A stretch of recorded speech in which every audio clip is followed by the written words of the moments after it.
CM Jaganmohan Reddy తీసుకున్నటువంటి ఒక్కొక్క నిర్ణయం వైసీపీలో ప్రకంపనలు సృష్టిస్తోంది. ఎలక్షన్ తర్వాత దాని నిర్ణయం ఎట్లా ఉంటుందని చూడాలి. ఎక్కువ మంది సిట్టింగులను మారుస్తూ ఉండడంతో వైసీపీలో సహజంగానే అసంతృప్తి పర్వం ఎక్కువగా వినిపిస్తోంది. ఇప్పుడు ఎంపీ అభ్యర్థుల్ని ఖరారు చేసినట్టుగా తెలుస్తోంది జగన్మోహన్ రెడ్డి. వాళ్ళ లిస్టు నేను ఒకసారికి చదువుతాను. మచిలీపట్నం నుంచి వల్లభనేని స్థానంలో డైరెక్టర్ వివి వినాయక్ పేరు తెర మీదకి వచ్చింది. విజయవాడ నుంచి టీడీపీలో మారుతున్న లెక్కలతో ప్రస్తుతానికి పెండింగ్ పెట్టారు. గుంటూరు నసరాపేట స్థానాల్లో ఎంపీ లావు శ్రీకృష్ణదేవరాయల నిర్ణయానికి అనుగుణంగా ఆ రెండు స్థానాలు ఖరారు కాబోతున్నాయి. బాపట్ల ఎస్సీ నందిగం సురేష్, ఒంగోలు మాగుంటు శ్రీనివాసులు లేదా ఆయన కుమారుడు, నెల్లూరు వేమిరెడ్డి ప్రభాకర్ రెడ్డి, నంద్యాల పోచా బ్రహ్మాందరితో పాటుగా నటుడు ఆలీ పేరు వినిపిస్తోంది. కర్నూలు సంజీవ్ కుమార్, గుమ్మనూరు జయరాం పేర్లు పరిశీలనలో ఉన్నాయి.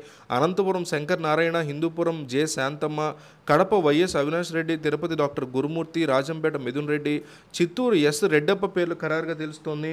అయితే 1-2 రోజుల్లో మెయిన్ జాబితా రాబోతోంది. శ్రీకాకుళం దానేటి శ్రీధరు, కిల్లి కృపారాణి, ప్రియా విజయ్లో ఒకరికి అవకాశం దక్కబోతోంది. విజయనగరం బెల్లాన చంద్రశేఖర్ స్థానంలో మధ్య శ్రీనివాసరావుకి ఖరారైంది. విశాఖపట్నం పరిశీలనలో బొత్స ఝాన్సీ పేరుంది. అరకు ఎమ్మెల్యే భాగ్యలక్ష్మి, అనకాపల్లి కరణం ధర్మశ్రీ అనుకుంటున్నారు. కాకినాడ చలంశెట్టి సునీల్ లేదా ముద్రగడ అంగీకరిస్తే సీటు కేటాయిస్తారని తెలుస్తోంది. అమలాపురం ఎలీజా వైపు మొగ్గు చూపిస్తున్నారు. రాజమండ్రి పరిశీలనలో డాక్టర్ అనుసూరి పద్మలత ఉన్నారు. శెట్టిబలి సామాజిక వర్గం చెందినవారు, అందుకే ఇస్తారని ప్రచారం నడుస్తోంది. నర్సాపురం గోకరాజు గంగరాజు లేదా శ్రీరంగరాజు వీళ్ళిద్దరిలో ఒకరికి ఇస్తారంటున్నారు.